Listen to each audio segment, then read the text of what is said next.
Iya, terima kasih Anda masih bersama kami dalam program Tokoh Kita dan kita masih bersama Bapak Hasto. Pak Hasto, tadi kita sudah sedikit menyinggung masalah apa sih harus dikembangkan dari LPSK ini. Nah, Ya. kalau untuk mengembangkan sesuatu tidak lepas dari anggaran nih Pak. Ya. Boleh kita sedikit bahas Pak ya? Nah, mengenai anggaran nih informasinya nih Pak semakin cenderung menurun nih Pak. Bener nggak sih Pak? Ya, ini yang sedang menjadi keprihatinan kita atau keprihatinan kami lah Ya. tepatnya.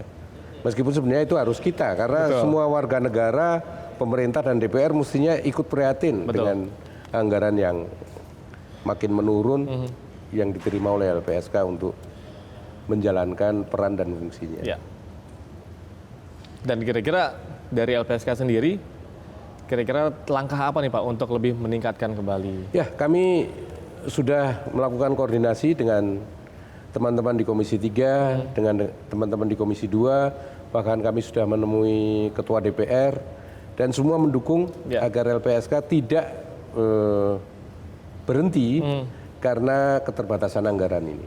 Dan mendukung agar LPSK mendapatkan anggaran yang lebih memadai lah. Baik.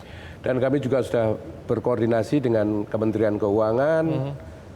Terakhir kemarin kami berkoordinasi dengan Kepala Staf KSP, Pak Muldoko, agar disampaikan kepada Presiden bahwa kondisi LPSK saat ini sedang menghadapi situasi yang sangat sulit dari sisi anggaran. Karena anggaran untuk 2020 itu ya, itu kita hanya menerima pagu anggaran 54 miliar. 40 miliar, baik. Ya. Nah, dari dana anggaran seperti itu 42 kira-kira itu sudah terkunci oleh Sekretariat Negara itu untuk biaya operasional kantor, Baik. termasuk gaji dan sebagainya. Karena memang di sini LPSK masih ada hubungan dengan Seknek Pak ya? Jadi kan untuk operasional yang layanan kan tinggal 12 miliar. Betul. Nah, itu paling 2 bulan udah habis. Nah, kalau tidak ada perubahan itu dalam 2 bulan tahun depan, ya mestinya LPSK sulit sekali untuk melakukan layanan kepada terlindung maupun. Tapi kira-kira di tengah minimnya anggaran lah bisa kita katakan gitu Pak. LPSK masih terus melakukan perlindungan terhadap saksi dan juga Iya, korban. karena itu memang dimandatkan betul. oleh Nah, undang-undang. Syarat utamanya apa sih Pak untuk bisa dilindungi oleh LPSK? Baik terhadap saksi ataupun korban.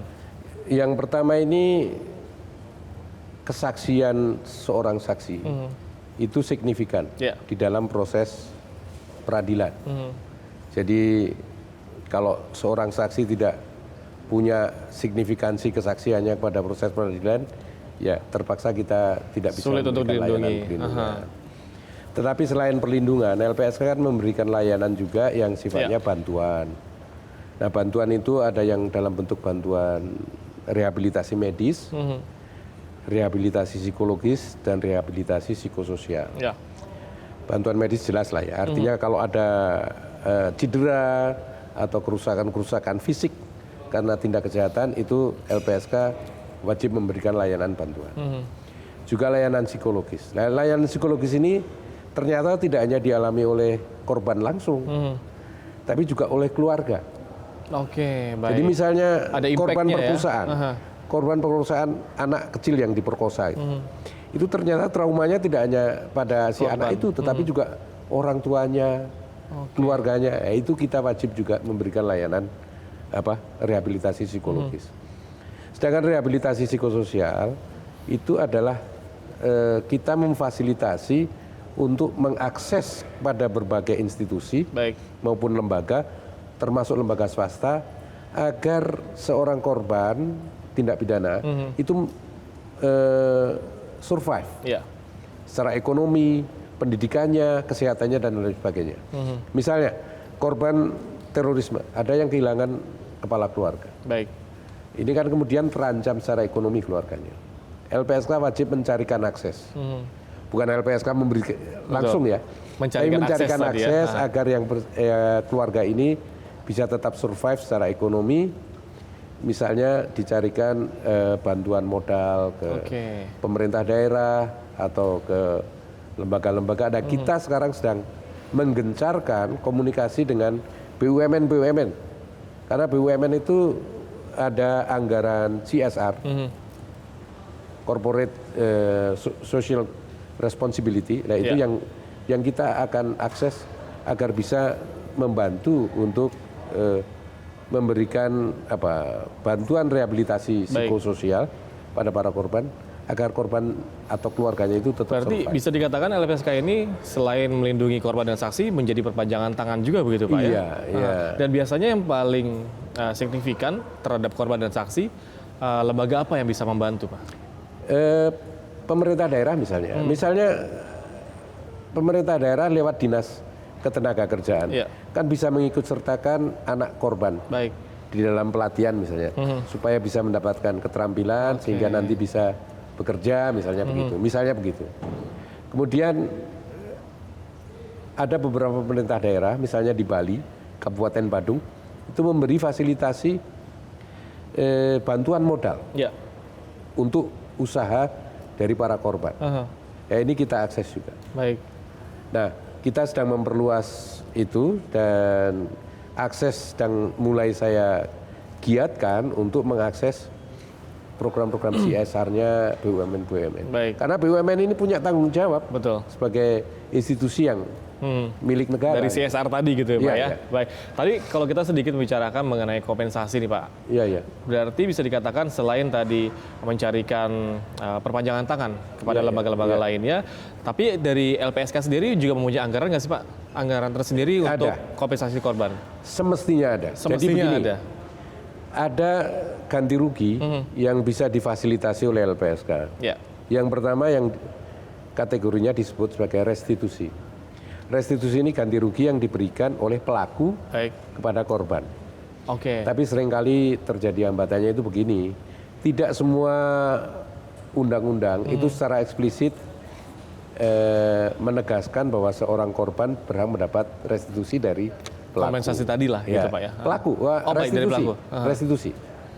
Nah, sementara pelaku seringkali juga ketimbang membayarkan restitusi, lebih baik dia mengambil hukuman subsidiarnya. Baik. Karena hukuman subsidiarnya misalnya 1 bulan atau 3 bulan dan sebagainya, dia memilih itu ketimbang harus membayar restitusi kepada korban. Ini salah satu hambatan yang saya kira ke depan patut mendapat pemikiran dari pemikir-pemikir hukum supaya ini tidak terjadi. Kategori yang lain adalah kompensasi. Kompensasi ini adalah ganti rugi kepada korban yang dibayarkan oleh negara. Hanya ada 2 tindak pidana ini yang diatur untuk korbannya itu berhak mendapatkan kompensasi. Yang pertama tindak pidana pelanggaran HAM yang berat. Dan yang kedua tindak pidana terorisme. Nah, untuk tindak pidana pelanggaran yang berat, karena belum ada pengadilannya, ini masih belum bisa diselesaikan lah kompensasi kepada para korban ini. Sedangkan untuk tindak pelanggaran pidana terorisme, ini alhamdulillah Indonesia sudah melahirkan satu produk perundang-undangan yang sangat progresif. Itu Undang-Undang Nomor 5 tahun 2018. Di situ diamanatkan bahwa LPSK harus memberikan pembayaran ganti rugi dalam bentuk kompensasi atas nama negara kepada para korban. Dan yang progresif lagi, meskipun undang-undang ini tidak berlaku secara retroaktif seperti Undang-Undang HAM ya. Di dalam Undang-Undang Nomor 5 tahun 2018 ini dinyatakan bahwa korban tindak pidana terorisme di masa lalu berhak untuk mendapatkan kompensasi. Ini berkat teman-teman di Komisi 3 ini. Sehingga ada undang-undang yang sangat progresif. Teknisnya, sejak dikeluarkannya undang-undang ini tahun 2018, selama 3 tahun, kompensasi kepada tindak pidana terorisme masa lalu ini harus sudah selesai. Sementara LPSK ini harus membayarkan itu. Tetapi LPSK menunggu perubahan PP-nya dulu. Selama ini LPSK memakai PP nomor 7 tahun 2018. Ini sedang direvisi. Kita berharap akhir tahun ini itu sudah selesai. Supaya apa? Supaya masih ada sisa waktu yang cukup panjang bagi LPSK untuk menyelesaikan kompensasi bagi korban tindak pidana masa lalu. Nah, kita sekarang bersama BNPT sudah menginventarisir dan mencatat ada 833 orang. 833 orang. Yang harus kita bayar kompensasinya karena mereka menjadi korban tindak pidana masa lalu. Itu nanti begitu PP-nya ini keluar, itu kita harus membayarkan. Baik. Lah Anda kebayang tidak kalau anggaran LPSK tidak ditambah? Dari mana itu bisa dibayarkan untuk para korban ini? Dan jadi, itu amanat undang-undang. Jadi tanggung jawab LPSK ini cukup berat Pak ya? Iya, dan itu amanat dengan minimnya anggaran harus membayarkan kompensasi juga gitu ya. Baik, nanti curhatnya nanti lagi Pak, karena kita harus jelas-jelas tetap bersama kami dalam program Tokoh Kita.